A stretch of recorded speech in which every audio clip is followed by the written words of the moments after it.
আমরা বেরিয়ে পড়লাম পুরুলিয়া দেখতে, আর এটা ছিল আমাদের পুরুলিয়াতে সেকেন্ড দিন।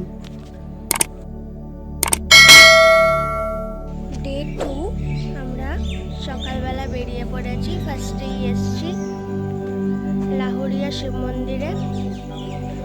চলো আজকে আমরা কোথায় কোথায় যাবো বলো। আমরা আজকে প্রথম স্টার্টিং করলাম লাহুরিয়া শিব মন্দির থেকে, তারপরে যাবো লোয়ার ড্যাম, আপার ড্যাম, মৌর পাহাড়, সীতাকুণ্ড, কাঠের দুর্গা মন্দির, অযোধ্যা হিলটপ হয়ে আবার। আচ্ছা,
শিব মন্দির দেখার পর আমরা পৌঁছে গেলাম লোয়ার ড্যাম দেখতে, যেখানে চারিপাশটা ছিল খুবই শান্ত এবং সবুজে ঘেরা। এরপর আমরা পৌঁছালাম আপার ড্যামে।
এখন আমরা চলে এসেছি দুর্গা মন্দিরে, যেখানে মা দুর্গার হাতে একটি প্রদীপ থাকে এবং সেই প্রদীপটি সারাক্ষণ জ্বলতে থাকে।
এখন আমরা চলে এসেছি আমাদের শেষ ডেস্টিনেশন পাখি পাহাড়ে, যেখানে কিছুটা ট্রেক করে যেতে হয়।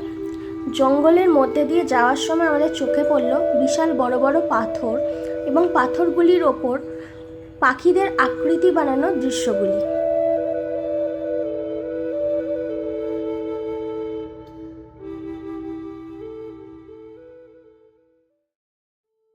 ছোটনাথপুর মালভূমি দিয়ে ঘেরা লালমাটির দেশ, বিখ্যাত অযোধ্যা পাহাড় ছাড়াও এখানে আছে বেশ কিছু দ্রষ্টব্য, যার মধ্যে এই পাখি পাহাড় একদমই অন্যতম। পুরুলিয়ার বাঘমুন্ডির কাছে অবস্থান করে প্রায় 800 ফিট উঁচু গোড়াবুড়ু পাহাড়। এই গোটা পাহাড় জুড়ে খোদাই করা আছে বিভিন্ন পাখির অভয়ব। চলো তোমাদের এবার বলবো কেমন করে একটি সাধারণ পাহাড় পাখি পাহাড় হয়ে উঠল। 1984 সালে কলকাতার সরকারি আর্ট কলেজ থেকে পেন্টিং নিয়ে ডিপ্লোমা করেন শিল্পী চিত্ত দে। 1990 সালে পেন্টিং এর পাশাপাশি তার আগ্রহ হয় শিলা খোদাইয়ে, রক কার্ভিং এ। In situ rock carving. In situ rock carving মানে সশরীরে কোনো জায়গায় গিয়ে খোদাই করাকে বলা হয় ইনসিটু রক কার্ভিং।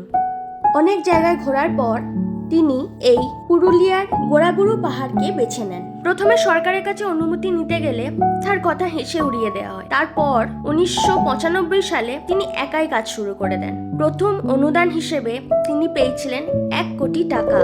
এরপর তিনি বেশ কিছু শিলাখণ্ডকে খোদাই করে তৈরি করেন অসাধারণ কিছু শৈলশিল্প। তারপর তিনি এলাকার মানুষকে কাজ শেখান এবং তাদের সাথে হাত মিলিয়ে তৈরি করেন অনেক পাখির অভয়ব।